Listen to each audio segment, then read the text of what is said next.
Hi, I'm Elise from My Cupcake Addiction, and today I'm gonna foolproof your frosting. I'm gonna show you how to make all of these really cool techniques with either star or round piping tips, and by the end of this, you're gonna be an expert.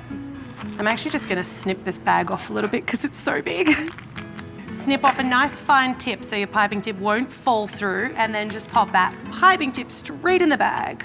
Push him all the way down. If you have any trouble filling your piping bags, you can always pop it into a cup or a mason jar, but I generally just fold over the top and hold mine by hand.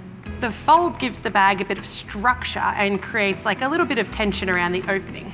Always make sure you get these little air pockets out of your frosting bags or they'll cause a deliciously sweet explosion. Push it down and let any air out till you see the frosting just poke out the end of the tip.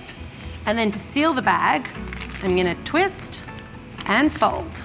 Piping bag prepared. If you're just starting out on your piping journey, I like to do what I call a pipe and wipe. Start your cupcake, choose one cupcake, your least attractive of them all, and you make a mistake, oops, not quite right. Scrape off the frosting, put it back in a bowl, and frost again. This helps you get your technique really spot on before you go sacrificing all of your dozen cupcakes, and once you're happy that you've got your wrist action absolutely perfect, then you can eat this guy and frost the rest. So for this one, we're gonna do a really simple, almost like a water type design. It works really well for waves, but this is what I like to call officially spiky dots. So attach the frosting and let it come up in a nice little peak. Attach and squeeze, and then pull it up quickly to get that nice little sharp point on top. Attach, squeeze, and pull. Attach, squeeze, and pull. The quicker you pull, the sharper the little point on top. I like to make my little dots a little taller as they get to the center because more frosting is always better. Spiky dots.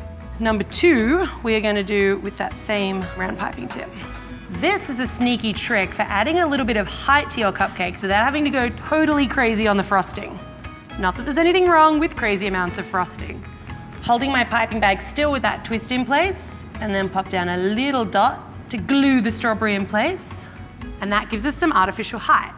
Now you can pipe around the outside, and you'll notice that I hold the bag just slightly higher than the actual cupcake, so the frosting is really just falling out in nice, precise little lines. The bigger the piping tips you can find, the easier your job will be. Smaller tips require more precision, larger tips require far less work to get a perfect swirl. This one here makes like a really cute little scalloped or petaled technique. So I'm gonna start on one side, pipe a dot, and then use the piping bag to drag through the dot. Essentially, the piping bag is doing most of the work for us. Dot and then in, dot and then wipe. So you lift the bag as you pipe the dot and then press it down and drag it through to give it kind of that nice little comet tail. On to our next layer, and this actually looks really beautiful as a little flower cupcake. Dot and then swipe, dot and then swipe. As you get to the center ones, just make sure they're all coming into the same little point in the middle. And if you want to finish it off with a little round candy or a gumball, you can. All these things we can do with a round piping tip. Now a low swirl is quite different to a high swirl because a high swirl we started on the outside and came in, but the low swirl we're going to start on the center of the cupcake and come out. This is our star piping tip. Attach your center star and then basically circle it, but try to keep your bag pretty straight up and down. Again, I'm not pressing down, I'm actually ever so slightly lifting that piping tip all the way around to the outside edges, but we're not done yet because it's all about the dismount. So as you get round to this side, just drag that frosting right across so it just tapers nicely on the side. That's a nice low swirl. It has that little rose kind of. This is rainbow frosting without a fancy rainbow frosting maker. So they actually sell bags that are divided into 3 as well, but they're like $1 a bag and we don't need that. So you're gonna take your first color and you'll see that I'm sort of smearing it up the side of the bag using my hand as a bit of support. And then we'll do some yellow, like so, a little pink, and a little purple. So you have all 4 colors of your frosting hanging out in the bag. The trick here is squeezing it all down at about the same time. So watching each of those 4 colors and just coaxing them down so that you get roughly all of them hitting the piping tip at the same time.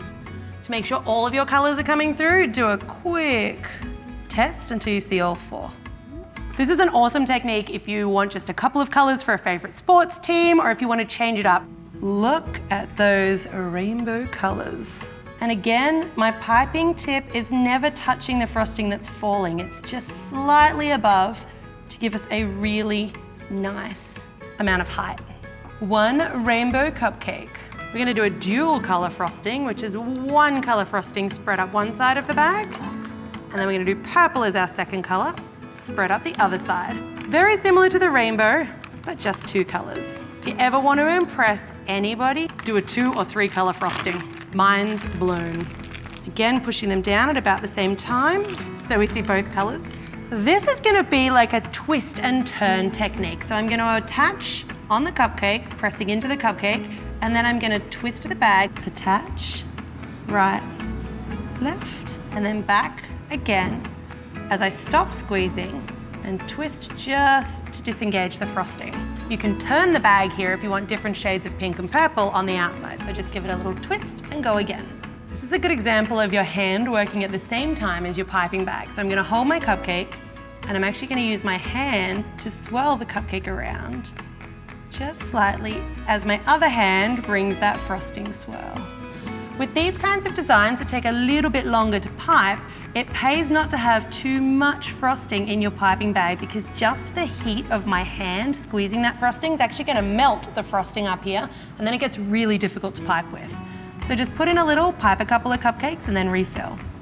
The important thing with this one is, again, the dismount. So just stop squeezing and just let it twist so that you can ensure that as you pull that frosting away, it kind of falls nicely in the center of the cupcake.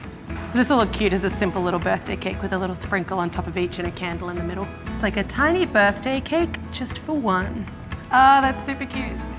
Like everything, practice does make perfect, but these simple tips are gonna up your frosting game.